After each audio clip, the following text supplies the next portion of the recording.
ನಮಗೆ ಚರಂಡಿ ಇಲ್ಲ ನೀರು ಹೋಗಲಿಕ್ಕೆ, ಮಳೆ ಬಂದರೆ ಓಡಾಡೋಕ್ಕೆ ಆಗೋದಿಲ್ಲ, ಮತ್ತು ಹೆಂಗಸರು ಮಕ್ಕಳು ಓಡಾಡೋಕ್ಕೆ ಖಂಡಿತ ಅಂತೂ ಆಗಲ್ಲ. ಒಳಚರಂಡಿ ಇಲ್ಲ, ರೋಡ್ಗಳಿಲ್ಲ. ಇದನ್ನು ಸರಿ ಮಾಡಿಕೊಡ್ಬೇಕಂತೇಳಿ ನಾವು ಪಂಚಾಯತಿಗೆ ಮನವಿ ಮಾಡಿ ಸಾಕಾಗಿದೆ. ಇವತ್ತು ಬೀದಿ ದೀಪಗಳಿಲ್ಲ, ಮತ್ತು ಹಾವು ಹುಳ ಹೊಟ್ಟೆ ಹುಡುಗರು ಓಡಾಡೋದಕ್ಕೆ ಸಾಧ್ಯ ಇಲ್ಲ. ಆ ಸ್ಥಿತಿಯಲ್ಲಿ ಇದ್ದೀವಿ ನಾವು ಮನವಿ ಕೊಟ್ಟು ನಮಗೂ ಸಾಕಾಗಿದೆ. ಇದು ಲಾಸ್ಟಾಗಿ ನಾವು ಹೇಳ್ತಾ ಇದ್ದೀವಿ, ಮನವಿ ಮಾಡಿಕೊಡ್ತಾ ಇದ್ದೀವಿ, ಮಾಡಿಕೊಡಿ ಅಂತ. ನೀವು ಪಂಚಾಯತಿಗೆ ಟ್ಯಾಕ್ಸ್ ಏನು ಕಟ್ತಾ ಇಲ್ವಾ? ಒಂದು ಸ್ವಲ್ಪ ಇದು ಮಾಡ್ಬೇಕಾನೆ ನೀವು. ಟ್ಯಾಕ್ಸ್ ಕಟ್ತಾ ಇದ್ದೀವಿ, ಕಟ್ಟಿದ್ದೀವಿ. 26 ಕಟ್ಟಿಸ್ಕೊಂಡ್ಬಿಟ್ಟು ಅಲ್ಲ, ನೀವು ಟ್ಯಾಕ್ಸ್ ಕಟ್ಟುವಾಗ ಇವೆಲ್ಲಕ್ಕೂ ಸೇರಿಸಿ ತಾನೇ ಕಟ್ಟಿಸ್ಕೊಳೋದು ಅವರು ಅಂತ ಕೇಳ್ಬೋದಲ್ವಾ ನೀವು? ಕೇಳಿ ನಮಗೆ ಸಾಕಾಗಿದೆ. ಅಧಿಕಾರಿಗಳನ್ನ ಕೇಳಿ MLA ಹತ್ರ ಹೋಗಿದ್ದೀವಿ, MLA ಹತ್ರ 2 ಸಲ ಹೋಗಿದ್ದೀವಿ, ಪಂಚಾಯತಿ ಹತ್ರ 3 ಸಲ ಹೋಗಿದ್ದೀವಿ ಪ್ರೆಸೆಂಟ್. ಅದ್ರ ಹಿಂದೆಗಡೆ ನಮ್ಮ ಸ್ನೇಹಿತರೆಲ್ಲ 3 ಸಲ ಹೋಗಿದ್ದಾರೆ. ಯಾವುದಕ್ಕೂ ಸ್ಪಂದನೆ ಇಲ್ಲ, ಯಾವುದಕ್ಕೂ ಸ್ಪಂದನೆ ಕೊಟ್ಟಿಲ್ಲ. ಸ್ಕೂಲು ಐತೆ, ಸಖತ್ ಅಭಿವೃದ್ಧಿವಂತ ಐತೆ. ನೋಡಿ ಎಂತೆಂಥ ಬಿಲ್ಡಿಂಗ್ಗಳು ಬರ್ತಾವೆ. ಇಂಥ ಬಿಲ್ಡಿಂಗ್ಗಳಿಗೆಲ್ಲ ನೀರೆಲ್ಲ ಹೋಗುತ್ತೆ. ಒಳಚರಂಡಿದ ಏನ್ ಸಮಸ್ಯೆ, ರೋಡ್ಗಳಿಲ್ಲ.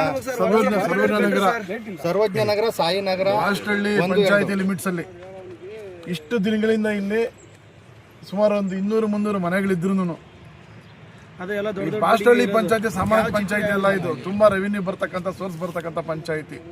ಈ ಲಿಮಿಟ್ಸ್ ಅಲ್ಲಿ ಇಲ್ಲಿ ಇರ್ತಕ್ಕಂಥ ನಿವಾಸಿಗಳಿಗೆ ಒಂದು ಓಡಾಡಕ್ಕೆ ರಸ್ತೆ ಇಲ್ಲ, ಚರಂಡಿ ಇಲ್ಗಳಿಲ್ಲ ನೀರು ಹೋಗೋದಕ್ಕೆ. ಈ ಖಾಲಿ ಸೈಟ್ಗಳು ಯಾರು ತೊಗೊಂಡು ಸೈಟ್ ಬಿಟ್ಟಿದ್ದಾರಲ್ಲ, ಅದರಲ್ಲಿ ನೋಡಿದ್ರೆ ಎಲ್ಲ ಕಾಡು ಬೆಳೆದಂಗೆಲ್ಲ ಮರಗಿಡಗಳೆಲ್ಲ ಬೆಳೆದಿದ್ದಾವೆ. ಅದರಲ್ಲಿ ಎಷ್ಟು ಹಾವುಗಳಿದಾವೋ, ಬೇರೆ ಬೇರೆ ಪ್ರಾಣಿಗಳಿದಾವೋ ಗೊತ್ತಿಲ್ಲ. ಈ ಚರಂಡಿ ನಿಂತಿರೋದ್ರಲ್ಲಿ ಸೊಳ್ಳೆಗಳು ಸಿಕ್ಕಾಪಟ್ಟೆ ಇದ್ದಾವೆ. ಇದರಿಂದ ಸುಮಾರು ಜನ ಕಾಯಿಲೆ ಬಂದು ಬರುತ್ತೆ ಸುಮಾರು ಜನಕ್ಕೆ. ಇದನ್ನೆಲ್ಲ ಹೋಗ್ಬೇಕು ಅಂದರೆ ಈಗ ಪಂಚಾಯತಿಯಿಂದ ಯಾರು ಆಫೀಸರ್ಸ್ ಬಂದಿದ್ದಾರೆ, ಅವರು ದಯಮಾಡಿ ಇವತ್ತಿಂದ ನೀವು ಶುರು ಮಾಡಿ ಈ ಜನಗಳಿಗೆ ಅವರು ಸ್ವಲ್ಪ ನೆಮ್ಮದಿಯಾಗಿ ಬದುಕೋಕೆ ಒಂದು ಅವಕಾಶ ಮಾಡಿಕೊಡಿ. ಬಂದ್ಬಿಟ್ಟು ಸಾರ್ವಜನಿಕ, ಆದರೆ ರಸ್ತೆ ಸಾರ್ವಜನಿಕ ಕೊಟ್ಟಿರೋದು ಬಂದ್ಬಿಟ್ಟು ಕಮರ್ಷಿಯಲ್ಗೆ, ಅವ್ರದ್ದು ಯಾರಿಗೂ ಜಮೀನಿಗೆ ಕಮರ್ಷಿಯಲ್ ಕೊಟ್ಟಿದ್ದಾರೆ, ಏನಕ್ಕೆ ನಿವಾಸಕ್ಕೆ ಅಂತ.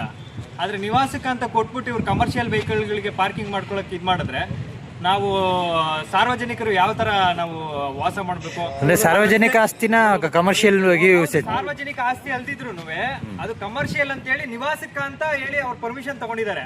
ಅಲ್ಲಿ ಕಟ್ಟೋದಾದ್ರೆ ಮನೆ ಕಟ್ಟಬೇಕು. ಅದು ಬಿಟ್ಬಿಟ್ಟು ಯಾವುದೋ ಒಂದು ಬೇರೆಯವ್ರಿಗೆ, ಖಾಸಗಿಯವರಿಗೆ ಗಾಡಿ ವಾಹನಗಳಿಗೆ ನಿಲ್ಸ್ಕೊಂಡು ದಿನ ಸಾವಿರಾರು ಗಾಡಿಗಳು ತಗೊಂಬಂದು ಓಡಾಡ್ಸಿದ್ರೆ ರಸ್ತೆ ಯಾವ ಮಟ್ಟದಲ್ಲಿ ಇರುತ್ತೆ? ಅದಕ್ಕೆ ನಾವು MLA ಸರ್ ಹತ್ರ ಹೋದಾಗೂ ಅವ್ರು ಅದನ್ನೇ ಹೇಳಿದ್ದು, ಅಲ್ಲಿ ನೀವು ಫಸ್ಟು ತಡೆಗೋಡೆ ಹಾಕ್ರಿ, ಗಾಡಿ ಚಿಕ್ಕ ಗಾಡಿಗಳು ಎಷ್ಟು ಹೋಗುತ್ತೋ 5 ಅಂತ. ಅದನ್ನ ನಾವು ಮಾಡೋಕ್ಕಾಗತ್ತಾ? ನಾವು ಮಾಡೋದಷ್ಟು ಆ ಬೆಳವಣಿಗೆಗೆ ನಮಗೆ ಪೂರಕವಾಗಿ ಯಾವುದೇ ರೈಟ್ಸ್ ಇರಲ್ಲ ನಮಗೆ. ಹಂಗಾಗಿ ಅದು ಪಂಚಾಯಿತಿಯವ್ರ ಗಮನ ತಗೊಬೇಕು.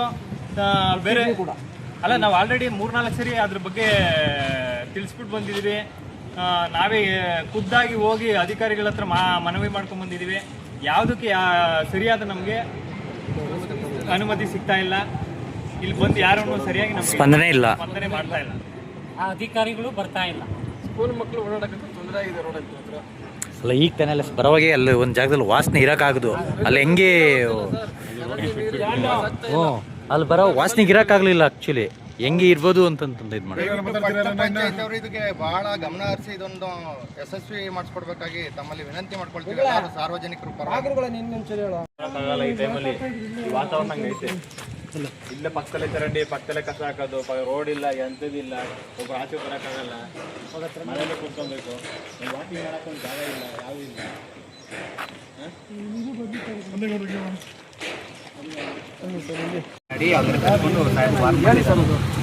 ಬೋರ್ ಆಗ್ತಾ ಇದ್ರೆ ಬರ್ತಾರೆ ಸರ್ ಅವರು ಬಂದು ಲೈಸೆನ್ಸ್ ಕೊಟ್ಟವ್ರ ಸುಮ್ಮನೆ ಯಾರಿಗೋ ಫೋನ್ ಮಾಡ್ಕೊಂಡು ಆಗ್ತಾವ್ರೆ ಸರ್ ಅಂತಾರೆ.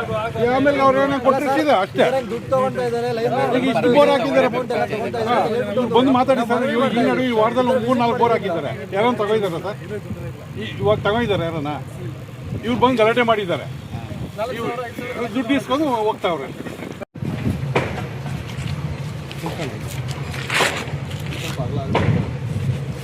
ಸಾಕು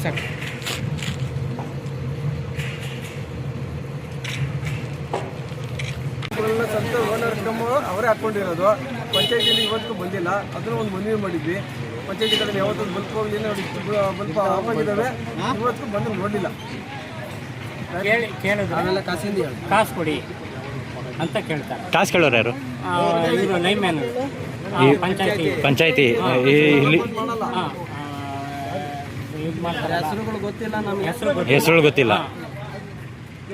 ಇವತ್ತು ಸರ್ವಜ್ಞ ನಗರದಲ್ಲಿ ಕಸದ ಸಮಸ್ಯೆ ಬಗ್ಗೆ ಸಾರ್ವಜನಿಕರ ದೂರುಗಳು ನಮಗೆ ಕಂಡುಬಂದಿದೆ. ನಮ್ಮ ಬಾಶೆಟ್ಟಹಳ್ಳಿ ಪಟ್ಟಣ ಪಂಚಾಯಿತಿಯಿಂದ ಸರ್ವಜ್ಞ ನಗರದ ಆ ಲೇಔಟ್ ಕಡೆಗೆ, ಯಾಕೆಂದರೆ ಅಭಿವೃದ್ಧಿ ಹೊಂದುತ್ತಾ ಇರುವಂಥ ಪ್ರದೇಶ ಆಗಿರೋದು ಇದರಿಂದ, ಮತ್ತು ರಸ್ತೆಗಳು ಮತ್ತು ಅವೆಲ್ಲನೂ ಕೂಡ ತುಂಬ ಹದಗೆಟ್ಟಿರೋದ್ರಿಂದ ವಾರದಲ್ಲಿ ನಾವು 2 ರಿಂದ 3 ಬಾರಿ ನಮ್ಮ ಕಸ ಸಂಗ್ರಹಣೆ ಗಾಡಿ ಹೋಗ್ತಾ ಇದೆ. ಆದರೆ ಅಲ್ಲಿ ಬಾಡಿಗೆ ಮನೆಗಳವರು ಅತಿ ಹೆಚ್ಚಾಗಿರೋದ್ರಿಂದ ಮತ್ತು ಅವರಲ್ಲಿ ಫ್ಯಾಕ್ಟ್ರಿಗಳಿಗೆ, ಕಾರ್ಖಾನೆಗಳಿಗೆ ಹೋಗುವಂಥ ನೌಕರರು ಇರೋದ್ರಿಂದ, ಎಂಪ್ಲಾಯ್ಸ್ ಇರೋದ್ರಿಂದ ಅವ್ರೇನು ಮಾಡ್ತಾರೆ, ಇನ್ ಟೈಮಲ್ಲಿ ಬೆಳಗ್ಗೆ ಹೊತ್ತು ನಾವು ಕಸದ ಗಾಡಿ ಕಳಿಸಿದಾಗ ಯಾರು ಕಸ ಕೊಡಲ್ಲ, ಎಲ್ಲಂದರಲ್ಲಿ ಎಸ್ದು ಹೋಗ್ತಾ ಇದ್ದಾರೆ. ಅದು ತುಂಬ ಕಸದ ಸಮಸ್ಯೆ ಪರಿಣಾಮಕಾರಿಯಾಗಿ ಆ ಲೇಔಟ್ ಪೂರ್ತಿ ಹೆಚ್ಚಾಗ್ತಾಯಿದೆ. ಇದು ಕಸದ ಸಮಸ್ಯೆನ ಸಾರ್ವಜನಿಕರು ಹಾಗೂ ಕೈ ಜೋಡಿಸಿದ್ರೆ, ಪಟ್ಟಣ ಪಂಚಾಯತಿ ಜೊತೆ ಕೈ ಜೋಡಿಸಿದ್ರೆ ಬಗೆಹರಿಸೋಕ್ಕೆ ತುಂಬ ಅನುಕೂಲಕರವಾಗುತ್ತದೆ. ಯಾಕಂದರೆ ಎಲ್ಲಂದರಲ್ಲಿ ಕಸ ಎಸೆಯೋದ್ರಿಂದ ಬಾಡಿಗೆ ಮನೆಯವರೊಂದಿಗೆ ಅಂತಾರಾಜ್ಯ ಬೇರೆ ಬೇರೆ ರಾಜ್ಯಗಳಿಂದ ಬಂದಂಥ ಜನಸಂಖ್ಯೆ ನಮ್ಮ ಬಾಶೆಟ್ಟಹಳ್ಳಿ ಪಟ್ಟಣ ಪಂಚಾಯತಿ ವ್ಯಾಪಕವಾಗಿ ಇರೋದ್ರಿಂದ ಅವ್ರಿಗೆ ನಾವೇನಾದರೂ ಅವೇರ್ನೆಸ್ ಮಾಡಿದ್ರು ಅವ್ರಿಗೆ ನಮ್ಮ ಮಾತೃಭಾಷೆಯಾದ ಕನ್ನಡ ಕೂಡ ಅವ್ರಿಗೆ ಗೊತ್ತಾಗಲ್ಲ, ನಾವೇನು ಹೇಳಿದ್ರು ಕೂಡ ಅವ್ರಿಗೆ ಅರ್ಥ ಆಗ್ತಾಯಿಲ್ಲ. ಅಂಥ ಪರಿಸ್ಥಿತಿ ಆಗಿದೆ ನಮಗೆ. ಈ ಕಸದ ಸಮಸ್ಯೆ ಬಗೆಹರಿಬೇಕು ಅಂದರೆ ಸಾರ್ವಜನಿಕರು ನಮ್ಮ ಪಟ್ಟಣ ಪಂಚಾಯತ್ ಜೊತೆ ಕೈ ಜೋಡಿಸ್ಬೇಕು. ಮತ್ತು ಆ ಕಟ್ಟಡದ ಮಾಲೀಕರು ಕೂಡ ಆ ಬಾಡಿಗೆ ಮನೆಯವರಿಗೆ ಅವೇರ್ನೆಸ್, ಯಾಕಂದರೆ ಕಸ ಎಲ್ಲಂದ್ರಲ್ಲಿ ಹಾಕಬಾರ್ದು, ನಮ್ಮ ಪಟ್ಟಣ ಪಂಚಾಯತಿ ಗಾಡಿ ಬಂದಾಗೆ ಕೊಡಬೇಕು. ಯಾಕಂದರೆ ಅದನ್ನು ವಿಂಗಡಿಸಿ ಕೊಡಬೇಕು. ಹಸಿ ಕಸ ಬೇರೆ, ಒಣ ಕಸ ಬೇರೆ, ಆ ಥರ ವಿಂಗಡಿಸಿ ಕೊಟ್ಟಾಗ ನಾವು ಕೂಡ ನಮ್ಮ ಪೌರ ಕಾರ್ಮಿಕರು ಕೂಡ ಅದನ್ನು ಸ್ವೀಕರಿಸಿ ನಾವು ಘಟಕದಲ್ಲಿ ಹಾಕಿ ನಮ್ಮ ಮುಂದಿನ ಪ್ರಕ್ರಿಯೆಗಳನ್ನು ಮಾಡೋದಕ್ಕೆ ಅನುಕೂಲ ಆಗುತ್ತೆ. ಮತ್ತು ಕಸ ಸಮಸ್ಯೆನ ಬಗೆಹರಿಸೋದಕ್ಕೂ ಆಗುತ್ತೆ. ಯಾಕಂದರೆ ಬಾಶೆಟ್ಟಹಳ್ಳಿ ಸ್ವಚ್ಛತೆಯಲ್ಲಿ ಕರ್ನಾಟಕಕ್ಕೆ ಮತ್ತು ಭಾರತದಲ್ಲೇ ಹೆಸರಾದಂಥ ಪ್ರದೇಶವಾಗಿದ್ದು, ಮತ್ತು ಪಟ್ಟಣ ಪಂಚಾಯತಿ ಇದರಿಂದ ಏನೇ ಒಂದು ಸಮಸ್ಯೆ ಬಂದರೂ ಇಮಿಡಿಯೇಟ್ಲಿ ನಾವು ಅದನ್ನು ಸ್ವಚ್ಛತೆಗೆ ಮೊದಲ ಆದ್ಯತೆ ನೀಡ್ತೀವಿ. ಇವಾಗ ಕೂಡ ನಮ್ಮ ಗಮನಕ್ಕೆ ಬಂದಿದೆ, ನಾಳೆನೇ ಅದನ್ನಲ್ಲಿ ನಾವು ಕ್ಲಿಯರ್ ಮಾಡಿಸಿ ಪ್ರತಿಯೊಂದು ಸಮಸ್ಯೆನ ಬಗೆಹರಿಸೋಕೆ ಹೇಳ್ತೀವಿ. ಮತ್ತು ಬೀದಿ ದೀಪಗಳ ನಿರ್ವಹಣೆಯನ್ನು, ಯಾಕಂದರೆ ಅಭಿವೃದ್ಧಿ ಆಗ್ತಾ ಇರೋಂಥ ಪ್ರದೇಶ ಆಗಿರೋದ್ರಿಂದ ಹಂತವಾಗಿ ನಮ್ಮ ಮುಖ್ಯಾಧಿಕಾರಿಗಳ ಆದೇಶದ ಮೇರೆಗೆ ಹಂತವಾಗಿ ನಾವು ಕ್ರಮ ತಗೊಳ್ಳೋದಕ್ಕೆ ಅನುಕೂಲ ಆಗುತ್ತದೆ.